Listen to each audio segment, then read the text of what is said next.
up, everybody? It's your girl Nisa Muhammad here, and I am here with the one and the only, the founder, the originator, the sole creator of the Flora Pearl Foundation, Miss Latasha J. Humphrey. Introduce yourself to us. Hi, I'm super excited for this season of We Are Flora Pearl podcast. We're in here with 2022. And so, of course, you're with us and, I'm able to be here, but we also have two other amazing queens. So I want to pass it over to Jalen Wilson. Hey, I'm Jalen Wilson.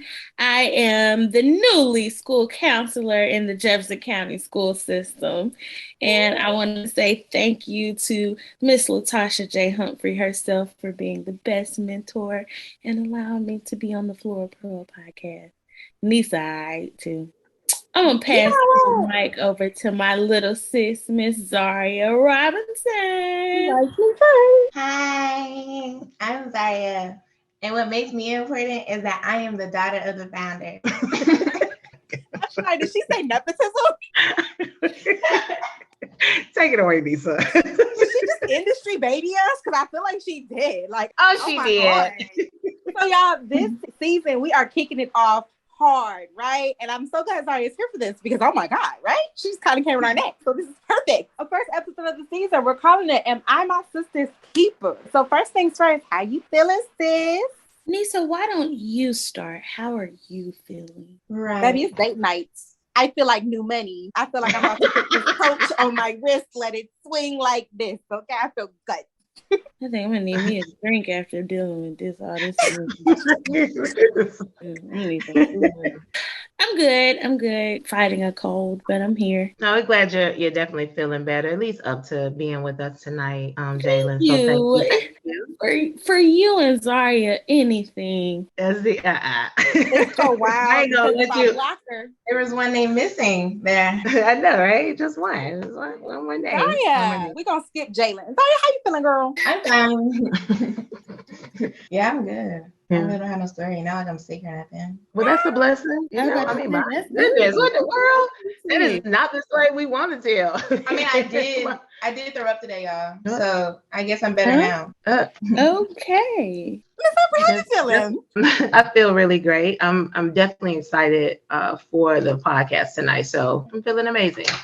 Love it. All right. So we got some good, some well, some amazing, some throwing ups and other things. So we'll take it all. We'll take all of that. All right. Now, everybody is feeling good. We love it. So y'all, let's get into a quote.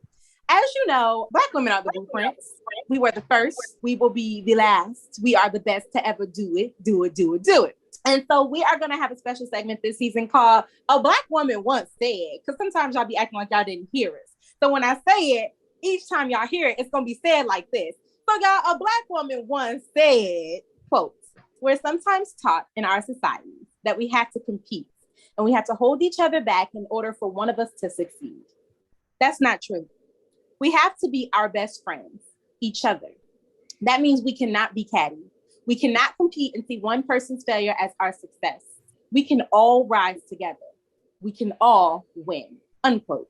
That is from our forever First Lady, the Michelle Obama, when she did an article on sisterhood for Essence magazine. Ladies, what do y'all think about that quote? I mean, it definitely rings true. Much love to her for being the forever First Lady. But it definitely is a true thing about not looking at each other as competition. It's one thing to be inspired by one another. But when I think about myself, I look at myself as my own competition. So I'm not looking to someone else to compete with them or try to outdo them or talk down to them. So, I mean, what she said, I mean, it's true. I feel like everybody has their own lane.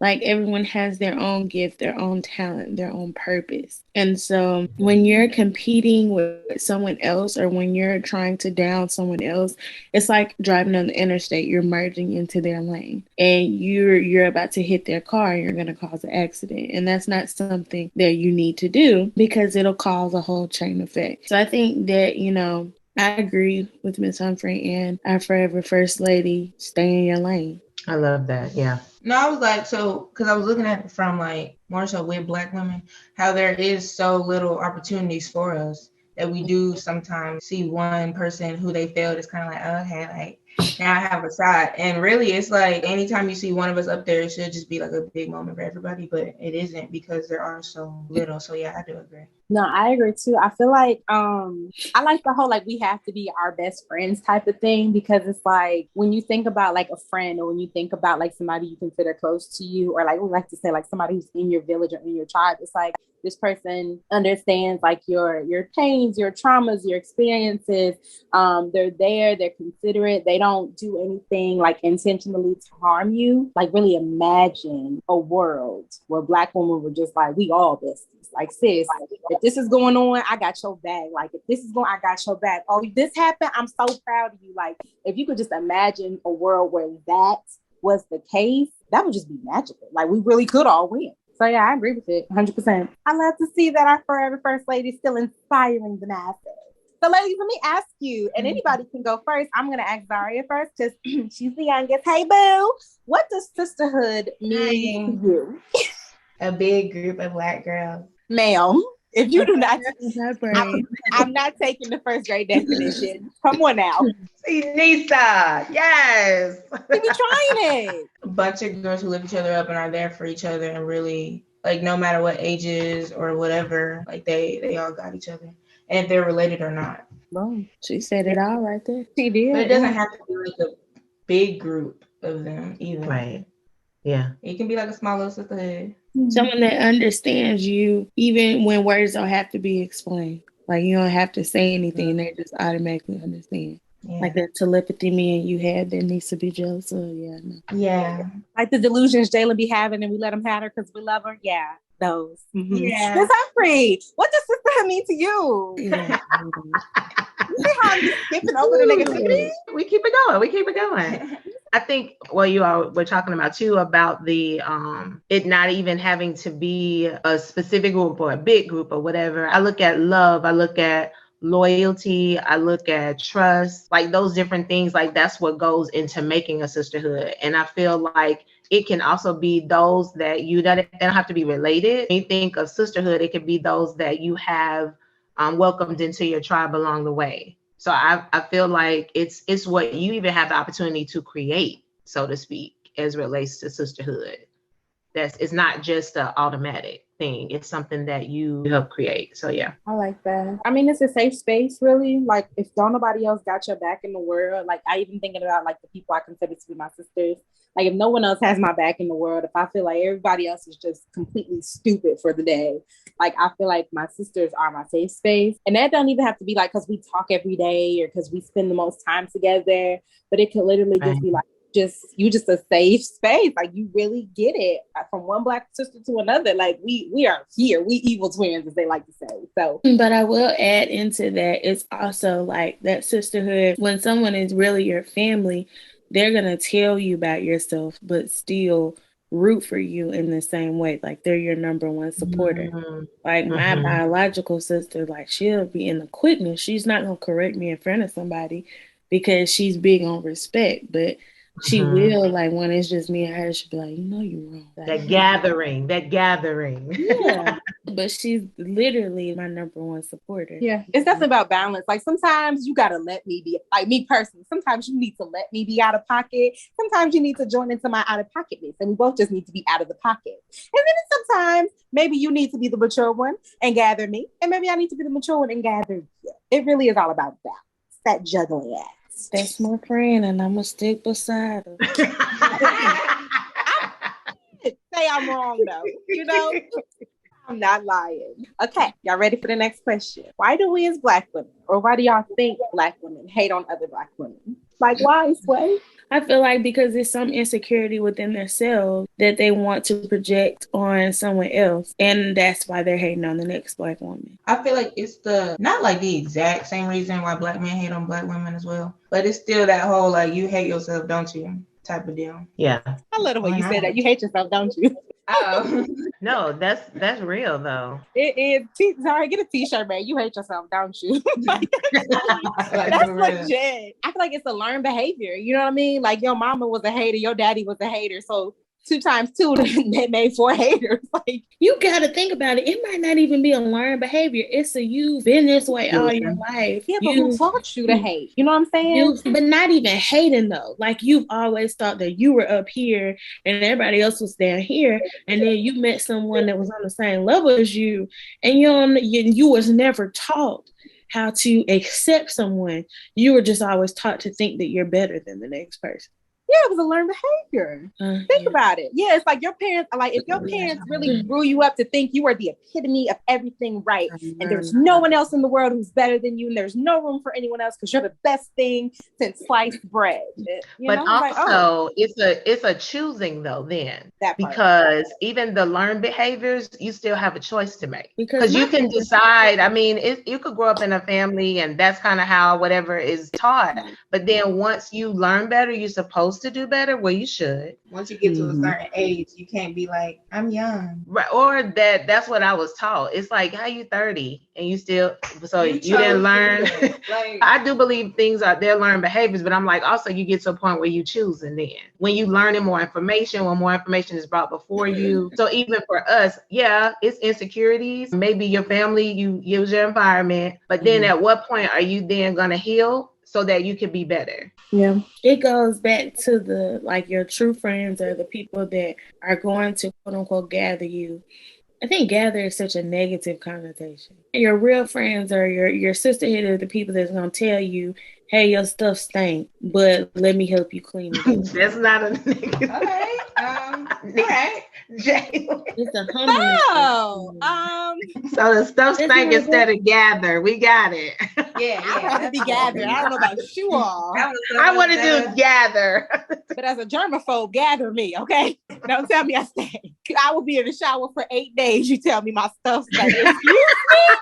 You said, what do you? Oh, you said you think it's a learned behavior. Yeah, like I feel like it's people are born haters. I do think it just depends, but I feel like majority of the time, what I've seen is like, if you was born a hater, you're gonna die a hater. Almost every interaction I've had with certain type of women, Black women who hate on other Black women, it's like, you were born a hater, you die a hater. Like, you meet their family and their family act like they present gold everything that they do, and it's like, oh, you really think you're that girl, honey? One thing I could say about my friend, she get on my nerves with it, but she got it right. Main character syndrome. My friend literally tells people I'm everybody's type, and she believes it in her mind. Within herself, you can't tell her she can't do nothing. She looks at you like you need to open the door for her. Hey, and pack up her food to go box. Why are we hating on another Black woman? She'll never have to worry about the next girl because she, in her mind, is I love it. Character energy, and that's what a lot of we as Black women or women in general have to recognize. Like, we gotta be so focused on ourselves that we don't even see other women in the room. Yeah. Other than to compliment them or you know what I mean? Like, they're present or whatever, but it's not I'm better than you. It's more so like I'm doing me. Yeah. I think that's a real thing for you to be able to say, this is what I'm doing. Like you talked earlier, Jalen, about being in your lane. I'm not looking to left or right in that way because I'm focused on what I'm doing, you know, as we all should. But yeah, I think when you have to downplay somebody else to big up yourself, then that's a problem. Yeah, that's cornball energy. It is. Yeah. And it gives big pick-me behavior also, because it's like, oh, look, girl, like I'm the mean girl. Hee hee ha ha ha. Like, you want to be cool with me because my acceptance is the thing that's going to make you elevate. It's going to hold you up. It's going to make people think you're in. And I think that's where a lot of people adopt that behavior of like, oh, I have to treat people this way, or I have to treat another Black woman that way, or I can't agree with what she's doing over there because the popular or the cool or the in thing over here doesn't agree with it. So I have to act like I'm against it. And I think that's where a lot of the times body shaming comes into play, or like even over praising something that you really aren't interested in or that you've never really paid any attention to. Like, I look now, like they're calling it the clean girl aesthetic, the clean Black girl aesthetic with the plain, you know, you just have your hair in a ponytail and some hoops, and all of a sudden it's like, yes, girl, we don't have to do all that to be beautiful, to be perfect. And it's like, but just 2 months ago, y'all was talking about we need to walk out the house with full face of makeup, stiletto nails, stiletto heels, stiletto earrings, stiletto hair. And now it's like, oh no, girl, we don't got to do that no more. And if you think you have to do all that, then you're not that pretty anyway. And it's like, well, which is it? Which one is it? I know, right? It's whatever's popular. I didn't grow up in this era, honey. I grew up when Drake said sweatpants, hair tied, chilling with no makeup on. Nazari said he wasn't talking about us on that, but okay. That's okay. Any man with a heart cut into the side of his head crookedly is not rapping for me anyway. But that's another story. Let me ask y'all a question. Okay, who does the worst job protecting Black women? Is it A, Black men, B, other Black women, or C, both of them? Let me think. Survey says. Wait, is there a right answer? No, there's just an answer that you think. Oh, okay, cool. I do bad at tests. Oh my goodness. You're gonna hate me for saying this. Let me hear it. I feel like Black women. You said who? Black women. I feel Yup. like You whispered Black women. other Say it Black with your chest. And well, listen to why I feel like it. Because you have some of us that are lifting us up, and then some of us that are tearing us down, just like Black men. You got some Black men that are just so disrespectful to Black women, but you got some Black men that praise Black women like they're queens. And so it's kind of like, it goes back to when you're so focused on yourself and staying in your lane, you're not worried about the next person. And so I feel like more so of a woman, another Black woman tearing another Black woman down, that holds more weight in my opinion, because men wouldn't be here if it weren't for us. I hate to say it, but they're not in any competition. They're on their own highway, on their own interstate. But we as Black women over here, we're on the same interstate, just in different lanes. And I feel like we do the worst job at protecting others. This is, for instance, if someone cries rape, then you have half of us saying, oh, well, nah, it's the way that she was dressing. And then you have the other ones like, oh, no, we shouldn't say that. And then you have the third party that's not saying anything at all. And they're giving the innocent bystander effect. And so I feel like Black men can stab you in your back, but it's the other Black women that stab you in your back and turn the knife. And that hurts a little bit worse. Is that too deep? And the call was coming from inside the house, because yes. Yeah. Ms. Humphrey, sorry. I mean, I get what she's saying. It is kind of weird how we're already on our own freaking island anyway, because everybody else around the world seems to be against us anyway. So I get it. Like, we should be the main ones sticking up for ourselves. But it's like the fact that we've already even, like Jalen said, separated ourselves. Like, I'm light skinned and brown skinned. I still don't get that to this day. And instead of being like, I don't know that she is Black, it separates. Yeah. I don't really know how to explain it without, y'all get what I'm trying to say? Yeah. Kind of more the like, I get what you're saying. No, you said it. It holds more weight when it's coming from our own. Like you said, we're already on the island by ourselves. So why are we gonna sit here and drown each other on our island? Like, it holds more weight. Male species, how did they get here? From a woman's uterus. So it's kind of like I hate to say it, but we do not care. We focused on us as women. And when you're sitting here stabbing someone in the back, but then you're taking it and you're turning that knife, that's hard to bounce back from. Really quiet, mother. Because I think it's really both. The reason why I say it is because it's also the culture. So we go into the reality shows. You have these different things that we say for entertainment, but there is all this different stuff that for years, of course, we went through the 60s, we went through these different eras, and the culture and society is consistently teaching us or telling us how we should behave, and they're always policing us. And that's something I was trying to talk about earlier. We're being policed by so many different people, groups, or whatever the case may be. However, when we're talking about our community, period, I do feel like, there's some wonderful Black men. I do want to hold them accountable. Like, I do feel like they should, but with the women, though, there's this cattiness, but there's a market for it. It's a balancing thing within ourselves. Like, yeah, we need to start doing it even more. But to me, there's accountability to both. When I first saw the question, my answer was Black women, just because, like what Jalen Zari was saying, we are in-house. Like, we really should be able to, if no one else is looking out for us, look out for each other. But then I was also kind of like, Mr. Adam, first man here, how you doing, sir? Were you not supposed to, I don't know, protect Black women off rip? You were given 2 jobs, really 1. Maintain this garden, but stay away from that fruit. And a part of that garden was that first Black woman. And so I kind of feel like that's why it's both of them, is because from day one of like birth or inception, and I'm not even talking about Adam and Eve, I'm talking about just in general, from day one of birth and inception, it should be whoever that father and that mother is thinking we are going to protect this young girl as she goes into the world and comes up. The brothers, cousins, males, friends around her should think oh, we're going to protect this young woman as she comes up in the world. And so that's where it also goes like back to the woman's side of it. It's like your moms, your aunts, your cousins, your female cousins, they should think, oh, we're going to protect this young woman as she comes up.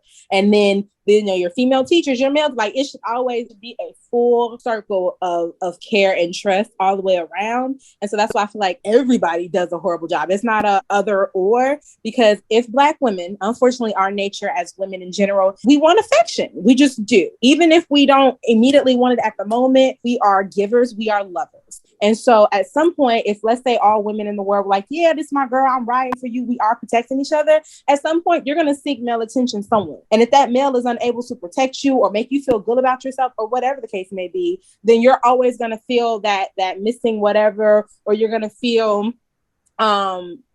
away. So that's why I feel like it doesn't have to be romantic. It could be platonic love from a guy. It could be whatever. Familial. It's always going to be that, oh, this is missing. And so that's why I say it's like both. It has to be the men in your life protect you, care about you. The women in your life protect you, care about you. You protect and care about the men and the women in your life. It has to be a full circle thing. A village. Yeah. So when is the first time that you felt sisterhood from another Black woman? I can't think of it. I'm 21 years old. So. Wow. That's awful. Oh my goodness. I just caught that I'll line. say. Go ahead, so it's not so much the first time for me. It was where kind of one of my first jobs that meant something to me. It was a Black woman she was my supervisor, and she took me under her wing. And, she just showed love towards me and helped to guide me. So, yeah. I love that. We love Black women mentorship. Yeah. First time, like, because when I think first time, I go back to like childhood. Yeah, that's what I was thinking. Because everybody was jealous of me. Oh my gosh. That's not what I was thinking. So, anyways, wait, y'all know what I'm about to say. When I think about my first sisterhood experience, I think about Jalen and Nisa. I take it back. Never mind. I'm playing.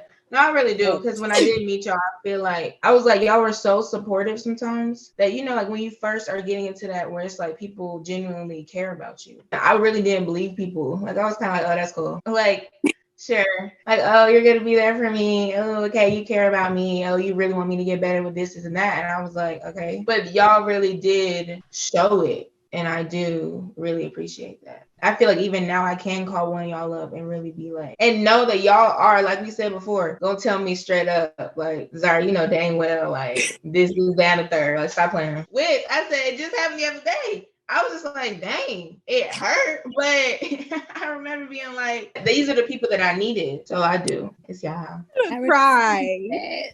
I received that. I'm not a sap like Nisa, but... We're gonna ignore you're not saying that, Miss Wilson, Miss B. And Jalen Wilson. I know you're not saying that now. It's nothing but lies coming out of her mouth. Anyway, Zaria, thank you. I received all of that, and I truly appreciate it. Because I wasn't raised with my sister, so this is, When did I feel like Black women? Oh, when I graduated. Y'all went to grad school with me, because if it was not for your mama, I was going to quit. Ooh. Your mama knew I was about to quit. Hey, bad. I remember coming in one day. I was like, yeah, this ain't for me. And she just looked at me. She laughed at first, and I was like, I'm for real, though. And she was like, come sit down. In my mind, I was over here like, you can talk how you want to, but I made my mind up. Like, she's the type of woman where she taught me, you can cry for a minute, but you got to get back up and you got to keep going. And she just didn't talk about it. She showed it. Like, she lived by example. That showed me sisterhood, because it showed me that I don't have to be the same age, be on the same level, or even come from her to see like the real genuine love. And that you don't find that too often, because she has a daughter, so she didn't need another one. But then she got me. And I just, made her day. Then she got the other one. You open your mouth, a lie come out. And we stopped the cat. Did she just say she wasn't sappy? You know me? I'm not sappy. I don't think that was sappy. That was the truth. It wasn't. And she really made me feel like she already had a daughter. They joking on you, Jalen. That is fine. I just. I'm just saying, your mama to go for real though. So the first time that I felt sisterhood from another Black woman, I brag on her a lot, but I really do. Like, y'all don't even understand how much I really think she's super dope. I had a mentor named Miss T Street, the amazing T Street, when I was, I think maybe in 8th, 9th grade. Maybe even before that, I walked into her office and she offered me a piece of candy. And she was like, I know everything about you. And I was like, what are you talking about? She's like, you're Jeremiah's sister. My brother was a part of the youth council out there. So he made laws and stuff with the councilman and all that as a young person. And she's like, I know everything about you and I've been waiting to meet you. And she was the first person who was not connected to my mom that just treated me so well. Like, she just treated me like I was the princess of Sheba. I have main character energy, so I'm loving this. And she gave tough love and she like pushed me to do a lot of stuff that I was uncomfortable doing. We were on this retreat for Alexa Kennedy conference, Girls in Government. And I had this rolling ball at the top of my mouth because I was getting braces and it was supposed to push my tongue back. And I had a slur, like a really bad one, like see it off of Ice Age, y'all. It was horrible. And Miss T looked at me and she said, I want you to get up there and I want you to talk to them girls. And I said, talk to them girls about what? And she said, I want you to get up there and talk to them because you're about 2 years older and I want you to tell them what you would have told yourself 2 years ago if you had known what you know now. And I was like, Miss T, I can't do that. For one, it's about 80 girls out there. For two, I know you hear me slurring here. And for three, I'm very scared. And she said she did not care. She literally said, I don't care about any of that. And she put me on that stage and she let me kick around until I got comfortable. And then I started speaking. And she is the first person who really introduced me to public speaking in that way. And she is the first person to kind of like be like, this is what you're finna do. Like, I don't care what. And she would email my mom whenever I'm like, no, I'm not gonna. She's like, no, Nisa's doing this. Have her here on this day. And so, yeah, she gave a little Black girl a whole lot of confidence. Shout out Miss T. I know. Good stuff. Yeah. I would have never known that she did you to have confidence. 0, baby. Not in a mean way. Like, that's how much she showed confidence. Yep. Now you can't tell me nothing. All right. So I have a question for y'all. Take time to ponder this one. Do you think Black women hating on other Black women is rooted in the desire for male approval? Yeah. She didn't even think. I mean, it's some way, yeah. That's a part of it. That's what I was just talking about. Yeah, that is a part of it, yeah. I'm light skinned, so I get chosen before you. And it's like all because of a man. Yeah. That's wild. It's so embarrassing now. So you scroll on TikTok, you see like a little white boy, and under the comments, like you see a bunch of Black girls being like, do you like Black girls? And it's like, what the heck? Are we begging? It's like everything's male approval nowadays. But you ever notice, Zaria, it's always the spicy white boys that they're begging for attention for. The ones who, I don't know, look Black, have the Black aesthetic. It's never like Josh and Kyle. It's like Todd. I'm like, it's the same thing like the other way around. Like who Black men be dating, like her little Black accent. She grew up in that neighborhood. That's just how she talked. Okay. Your point. Best believe if a situation came up, all of a sudden her voice changed. What happened? Your Honor, I don't know. I don't know how he got in the house. Just get him out of here. Yes and no. Yes, because I think that they be trying to get the male's attention. No, because I think some feel like they're on a different pedestal than others. And so it causes friction. And when they're hating, it's not because they're trying to get someone's attention. It's more so because they're trying to make themselves feel better. Fair. So it's like, it's not about men, it's about them. Yeah, like their own ego. That's true. The jury has decided to take it. So we're going to get into the next segment, y'all. This one is called Before I Knew Me, right? Because the people we are today, the luxurious Black women that we are today, are not the luxurious Black women that we were back when we were not them. Poetry, I know. So this is the part of the show where we keep ourselves accountable and stand in our truth. I'm going to start the question. Have you ever been a hating Black woman? I ain't even gonna lie to you. I probably have. I'm human. I feel like every human being has hated on someone else. Now, did I do it intentionally? I ain't gonna lie to you. I probably did. But did I learn from my mistake? Yeah. That's fair. I mean, I always say I'm the villain in someone's story. I think that what Jalen was said about your intentions, it may not be what I intentionally tried to do, but I definitely think that some decisions that I have made at different times, they may have been selfish. And so it can appear that way to others or whomever was on the other side of that. Some kind of way I tried to do it, but I think that it wasn't intentional. I don't think I have. I'm being so serious. I'm thinking about it. Have I, like, around y'all, have y'all seen me do anything? No. No, I don't feel I like feel you like for me, have. I was like the different experiences I experienced in my life. I feel like it was other people hating on me. And you still didn't have something negative to say about them. No, I really didn't. I was like, I remember I would feel hurt after things. I think that's why I got hurt so easily, because I was so like, I don't get it. Like, why are you mad at me? Yeah. I don't think so. That wasn't me. I have been. I used to be real mean, y'all. Like real mean. You don't date somebody's baby daddy and not be mean, right? You just don't, especially when she coming for you. So yes, I have been a hater. I have. I was at her neck. She was at my neck. It is what it is. And then unfortunately, the petty side of me lives by the motto that when they go low, you high five Satan. So every once in a while, I am gonna let the hater come out, but that's more so like a get back, not a do a first type of thing. So if you leave me alone, I'll leave you alone. If you come over here though, I'm leaping and bounding over all limits. So yeah, I've been a hater. It is what it is. I think like too, and if you in some ways about not being healed in certain things, and I'm not saying that some things you just did. I mean, and it's some things you said about being intentional, you did do it. I'm saying and not making excuses, but there are certain choices that I have without being healed. Is certain things that have occurred. It's not something I'm necessarily proud of, but it's like it was a part of my journey. I think that's where the learning comes in. But me outright just maliciously, like I'm trying to hate or whatever, that's never my intent. However, I have been broken in different ways, and also certain decisions I made out of not being healed, and that's real. So then I guess I can adapt my answer, because it was never an attack you first thing ever for me. And then even with like the whole girlfriend, baby mom thing for me, it was a defend myself by any means necessary. Now that I will own, I can get very malicious when I need to be, but I'm never one to come at you first. I am someone that you're going to believe that I am this defenseless little lamb until I have to show you that I'm not. So once upon a time, there was some hating. Okay, y'all. My favorite, I think this is going to be my favorite this season, is the okay so but portion. So we've been talking about being your sister's keeper. We've been talking about being accountable, why we as Black women hate on other Black women. And we've been talking about who we think does the worst job of protecting Black women. So y'all give me an okay so but. What I mean by that is, what does the world say about Black women and Black sisterhood versus what you think? So it will go something like this. The world says that more than 3 Black women can't be friends, but I think Make sense? I'm gonna let y'all go ahead and go first, because some of that I feel like it's societal foolishness, and I just like, okay, you can't tell me what I can do.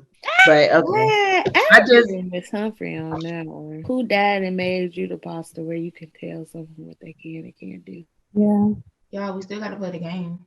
Well, you go ahead. You start. Look, Nisa, you and Zaria, y'all do it. Okay, so I digress on this one. Okay.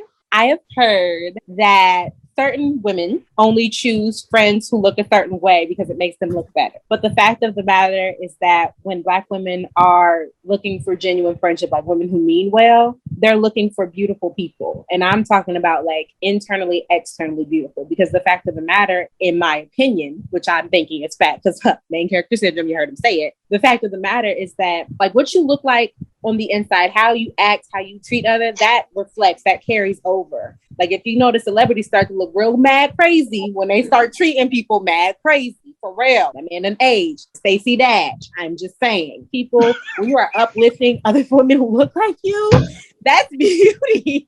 Stop wait, Nisa, pause. Why you come 17 months later talking about you ain't know DMX died? When I Miss Humphrey, no, I'm sorry. That ticked me off. I was so weak. That was hilarious to me. I said, this girl is crazy. Yeah, we can't talk about that because y'all know how I feel about D. Y'all know how I feel about that. I know. I'm like, what the and heck? she was butt hurt too. Like she was crying. I don't even use Mr. Dash seasoning no more because she done ticked me off.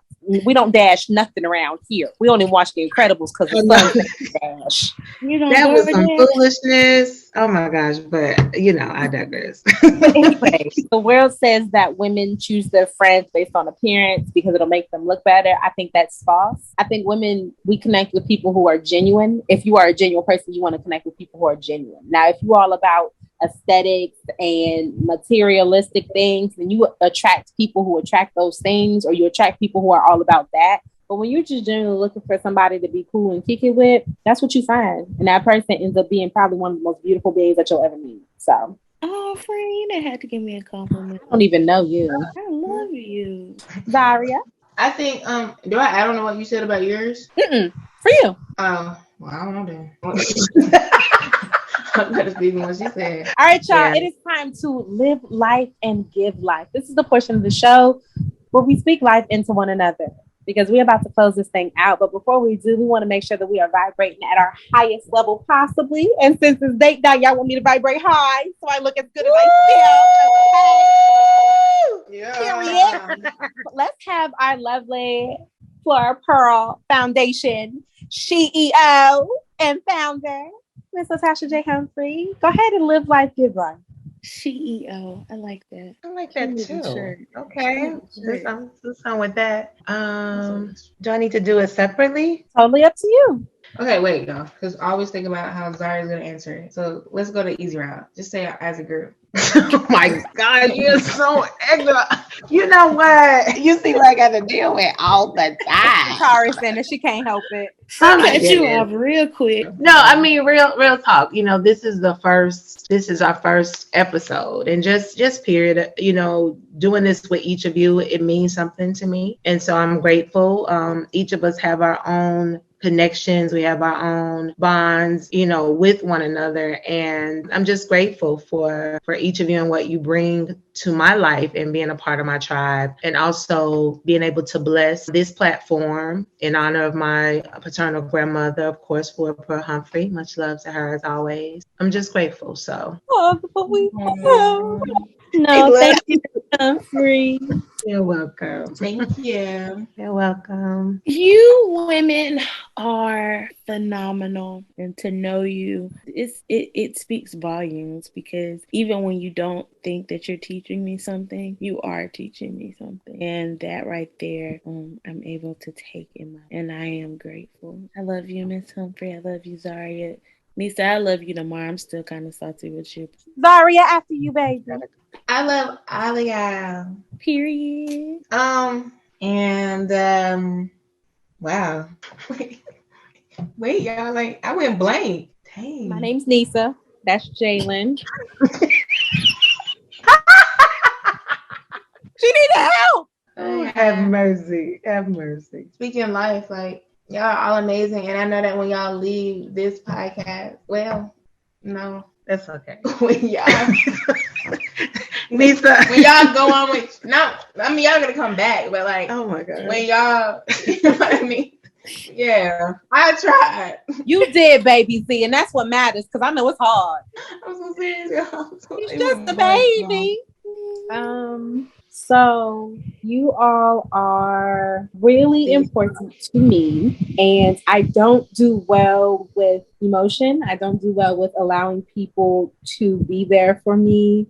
I'm really a tough love kind of person. I deal in harsh realities, and from each of you in your own ways, at your own times, you all have given me so much grace to be as, not weak, but as human as possible. You have given me guidance, even you, Zaria, even though you're the young one, you've given me guidance in ways that I didn't really get, you know, in my household, because I'm a sister to brothers. And so you give me that from a big sister standpoint. Jalen gives me the reminders to take care of my mental health. She's an advocate for it. If y'all didn't know, she is. And she's always reminding me that I have to do what I have to do to take care of myself. Even when it seems like I'm brushing you off, I'm not. I take it and I put it in my pocket. Miss Humphrey, you gave me new Nisa, healing Nisa, and you kind of helped me set myself straight on this journey to be a better person. Because, you know, I ain't perfect.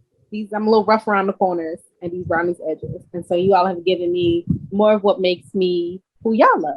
And so, yeah, I appreciate y'all. I love y'all. All right, that's enough. So, beautiful. Hey, you didn't even let us say we love you too. Hey, then I'm gonna cry. We love you too, Nisa. I told her I should be crying. And I want to say one more thing, because I feel like for the give life, I didn't do well. But I feel like since I said what I said earlier about how y'all are my sisterhood, I feel like that counts. It does. It definitely does. Yeah. I feel like I use all my energy for that. That was a lot, sis. That was a lot. I love y'all. Taurus energy. All right, y'all. So we have done it. Very first episode of this program season is officially done. Give yourselves a round of applause because you Black queens have done that. Yes. To our listeners, thank you so much for tuning in, for checking it out. Thank you for sharing it with your sisters, your mamas, your sisters, your aunties, your cousins, all of them, day, everybody, okay? We really hope that you took something away from this. If y'all have a comment, a question, a concern, go ahead and drop it down below. We'd love to hear from you all. And then, of course, we have to give thanks, appreciation, honor, and flowers to the woman who the foundation and the podcast is named after, Miss Flora. Sending you all love and appreciation for the bloodline that came through you to us. That's our Miss Humphrey and our Zaria. Whoop whoop. Big Taurus energy. Period. See you next time. Rejoice, let your voice with us right now today.